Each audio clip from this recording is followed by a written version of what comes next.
The day my heart stopped, I saw the Last Judgment with my own eyes. It was not a dream, nor a delusion. It was real. Real like the cold I felt in my chest before everything went dark. Real like the voice I heard in that place where time seemed to have disappeared. I have seen what awaits us all. And it's not like the movies show. There are no trumpets, no fire, no judgments shouting from on high. There's something even deeper, something no one is expecting. And maybe that's why you stopped here. Maybe, like me, you are also feeling like there is something invisible approaching. At that moment, when my body became still and my breathing ceased, I was taken to a place that I cannot describe with ordinary words. It was bright, but not like sunlight. It was a living, conscious light that seemed to pass through me from the inside. And in the center of that light, there was a woman. His eyes weren't eyes. They were mirrors. And without moving her lips, she told me something that I have never been able to forget. In the end, you will not be asked about what you achieved, but about the light you left in others. That froze me. I, Jennifer, an ordinary 82-year-old lady, with no great achievements, no fame, no glory. Why was I listening to that? Why was I made to see the end, not just mine, but that of all of us? That question still pulses in my chest. And if I am here now, telling you this, it's because maybe you need to hear it.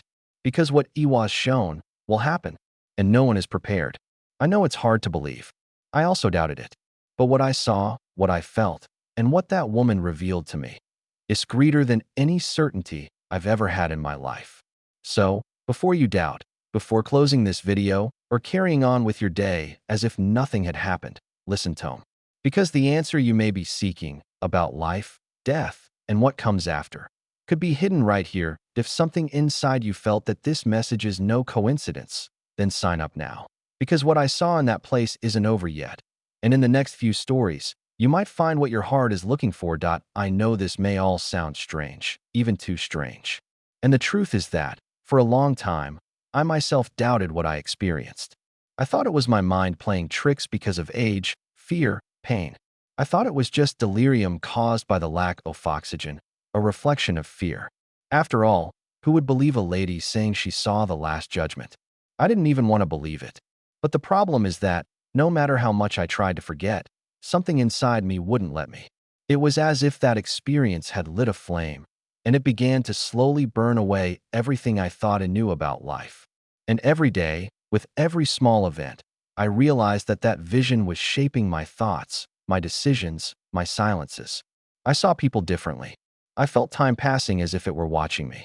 It was as if my every gesture was being noted somewhere invisible. And that's when I started to wonder, what if it wasn't just me? What if there are more people being called, in a subtle, silent, but insistent way? Maybe it's you. Perhaps you too have felt that something has changed recently, that the world has become stranger, that time seems to run faster, as if something is about to happen, but no knows exactly what. Have you ever had this feeling? What is it being tested for? That there are eyes watching you not with judgment, but with expectation, as if someone up there was waiting for you to notice something. I know it may sound crazy, but what if it isn't? What if what I saw was a warning? A reminder that we are too distracted, too busy, living on automatic, forgetting that this could all end at any moment? Because that's how it starts. First you ignore it, then doubt, until one day, everything changes. And maybe that day is closer than you think. Before all this happened, I was just Jennifer, mother of 3, grandmother of 7, widow for over a decade. An ordinary woman. I spent most of my life in the classroom, as a literature teacher, teaching my students to look for meaning between the lines of texts, even when I, deep down, felt like I didn't understand the subtext of my own life. I've never been one to go to church, I confess. Not out of disrespect, but because I've always been the practical type. He believed in what he called see, touch, measure. What was outside of that, I put in the drawer of things that we never really understand and moved on. But the truth is that, even with all this logic, I was carrying guilt. Lots of, and silences too. Silences that scream when the house is empty, when night comes and all you have is your own conscience. I never asked my eldest daughter for forgiveness for us moving away. I never told my husband, while he was alive, how much I admired him for everything he endured in silence. And, like so many people, I thought there would always be an after. A right time. A better day. We convince ourselves that we will fix things when the kids grow up, when work slows down, when retirement arrives. But time escapes. And when you finally stop, you realize it's been decades that I lived on autopilot. I would wake up, make coffee, solve household chores, and go to sleep with the feeling that the day had passed, but nothing had changed. And so life went on, one after the other. I thought this was normal. That's what living was all about. Keeping everything working, without big emotions, without big falls. And on the outside, I looked fine. But inside, there was an emptiness. A question that I pushed to the bottom. Is there still time to truly live? I had never said it out loud until that day. The day everything stopped. The day my life was ripped from the ground. And I finally understood that the time we think we have is an illusion that it happened on an ordinary night, like so many others. I was alone at home, sitting in the armchair in the living room, watching some documentary with the remote control resting on my stomach. The sound on the television was low, the light from the lamp barely illuminated the corner where I was. And suddenly, a pain that started as a tightness, right in the center of the chest, and in a matter of seconds spread like fire inside. It was a dry, deep pressure, as if something invisible had decided to crush me hard with its own hands. I tried to get up. I tried asking for help, but the body did not respond. The hands did not obey. The air became trapped in my lungs, and everything around me began to slowly dim, as if someone was turning the knob on a dimmer, reducing the light of life. The T sound disappeared. The clock ticking stopped. The entire world was silent. And then, most frightening of all, there was no pain. There was no fear. There was no more body. Just an emptiness and me. A loose, floating consciousness. It was like crossing a curtain that separated two realities. A thin curtain, but we only realize Texas when we pass through it. Suddenly, I opened my eyes, but they weren't my physical eyes. It was as if my soul was awakened. And what I saw, it has no name. A space without walls, without floor, without ceiling. Everything was made of light. A soft but living light, as if it were breathing. She didn't hurt. On the contrary, he seemed to embrace me with a tenderness I had never felt before. There was no time. There was no clock. It was as if the concept of past and future had evaporated. And there, in the center of that light, she appeared. A woman dressed in white. Long, pure, almost translucent. His hair had no color. Your eyes, my God, your eyes. They didn't shine, they remembered. It was as if they carried centuries of stories, secrets, and compassion within them. She didn't speak with her mouth, but his presence said it all. And one look was enough for me to understand. I was no longer in my world. I had crossed the line. And what would come next would change everything. Have you ever felt like you were between two worlds, like something bigger was trying to show you a hidden truth? Comment below if you've ever had an unusual experience. Maybe it was also a sign. She didn't walk, she slid. His feet didn't touch the ground, because there was no ground there. It was as if space itself opened the way for her, reverently. When he got close to me, there was no sound, no lip movement. But your voice. Oh, your voice came straight from my chest, as if it came from my soul. And she said, Jennifer, the end has already begun. But there is still time for those who listen. At that moment, I felt everything stop, as if every particle of me was waiting for the next word. And even without understanding what exactly she meant by the end, a part of me recognized the truth of those words. It wasn't a threat. It was a warning, a breath of mercy before the door closes. She continued to look at me, and it was as if she saw everything. My oldest secrets, my heaviest silences, my most buried regrets. She took another step closer, and her gaze became even more intense. And then she said something that made my soul shudder. The last judgment will not come from outside. It happens from within. There will be no court. There will be revelation. I didn't know how to react. This went against everything I had imagined. I always thought the judgment would come like a heavenly scene, with thrones and trumpets and endless lists. But what she said was that the true judgment is when you finally see yourself as you really were. No masks. No excuses. You have more marks than you realize, she added. And before I asked what kind of marks, she added calmly, but you can still choose what to leave on the field. These words hit me with the force of an indisputable truth. It didn't matter what I had done up to that point. It didn't matter how much time had passed. What mattered was what I did with the time I had left, if I had any left at all. Her presence was not cruel. It was firm. As someone who loves so much that he prefers to show the pain of the truth rather than offering the comfort of a lie. And at that moment, I knew something big was about to be shown. Something I needed to see, even if it hurt. The old woman extended her hand, and the space around us began to pulse with a different light. It was as if the air turned to liquid, and then, slowly, it began to form images before me, floating, alive, real. The first scene was familiar. Me, still young, holding my daughter in my arms for the first time. The emotion written on my face, the sparkle in her eyes. A dormant memory that came back with full force. And then others came. My wedding. Family laughter. Simple birthdays, but full of love. For an instant, my chest filled with a heat that almost made me forget where I was. But then, everything started to change.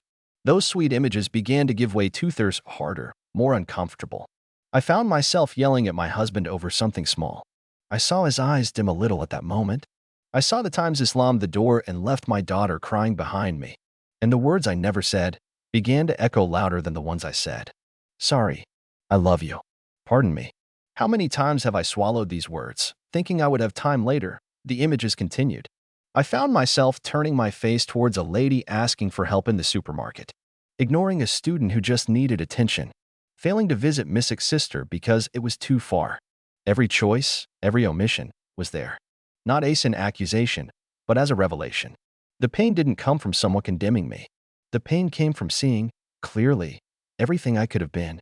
And I wasn't. That's when the old woman turned to me, her eyes firm but full of compassion, and said, "Do you think hell is a place?" "No, Jennifer. Hell is living with everything you could have been." I trembled, because at that moment, it made perfect sense. Hell was internal. It was the weight of what we stopped doing, what we buried out of pride, fear, or distraction. I was faced with the most honest version of myself, and there was nowhere to run. What if, at this very moment, your life was being shown too? Could you watch until the end? Those words, hell is living with everything you could have been, they echoed inside me like silent thunder. And when I thought I had seen everything, the old woman approached once again. Her presence seemed to encompass the entire room, as if time itself was waiting for what she would say. She looked deep into my eyes and said, with a calm that pierced any resistance, "You still have a spark of time. What will you do with it?" At that moment, I felt something I had never felt in my life. It wasn't fear. It wasn't his fault. It was consciousness. For the first time, I realized the real value of time. Not like the hands of a clock, but like a sacred breath that we waste thinking that tomorrow will always be there. The deepest pain was not seeing what I did, but what I didn't do. I felt a silent scream inside me, an urgent call to return, to do something different. And when I opened my eyes again, I was in a hospital bed. The devices beeped, the serum dripped slowly, and my chest hurt as if it had been forcibly patched. But I was alive. And for the first time, it had weight. I slowly raised my hand and asked for the phone. My hands were shaking, but I knew what I needed to do. I called my daughter, the one I hadn't spoken to in over 6 years because of an argument that today seemed so small, so foolish. She answered with a surprised, cold voice. But before any pride stopped me, I said, "Daughter, forgive me. I don't want to carry this anymore. I love you. Let me go back." She cried. Me too. That was the first step. After that, something inside me changed. I started writing letters to people I left behind. Words I never said. Thanks that I never had the courage to deliver. And more than that, I started listening. Helping. Sometimes it was a coffee with a lonely neighbor. Sometimes it was a hug given with intention. For the first time in my life, I started playing with my heart. Each gesture was as if I were rewriting the marks I left on the world. Not to erase what happened, but to make what time was still worth it. Because now I knew, time doesn't wait. Andy doesn't come back. If you're still here, listen to me. Because if you're breathing right now, if air is still going in and out of your lungs, then you still have time. And that, my dear, is all. I learned the hard way that time is not a right, it's a gift. A gift that we tear up without realizing it, every day. In the delays, in the silences, in the "I'll talk later," "I'll come back later," "I'll hug you later." But the after is not guaranteed. Now is all you have. And if I could ask you just one thing, it would be this. Use this time truthfully, with intention. Because, as the old woman told me, and I never forgot, in the end, it doesn't matter what you accumulate. but what you give of yourself. It's not the number of houses, nor the diplomas, nor the achievements. It's how much light you left in others, how much love you spread even when you were tired, how much presence you offered when it was easier to hide. Are you still breathing? So there's still time to make that call you've been putting off. There is still time to ask for forgiveness, to give forgiveness, to write that letter, to go back. There's still time to start something new, something simple, something beautiful. A gesture, a fresh start. Because time, my dear, time, it's like the last note of a song. The one that carries all the emotion of the melody that came before. The one that echoes in the silence after everything ends. And you need to touch it with your soul. Before it goes out. If this story touched you in any way, don't keep it to yourself. Send it to someone. Someone who may need to remember that there is still time.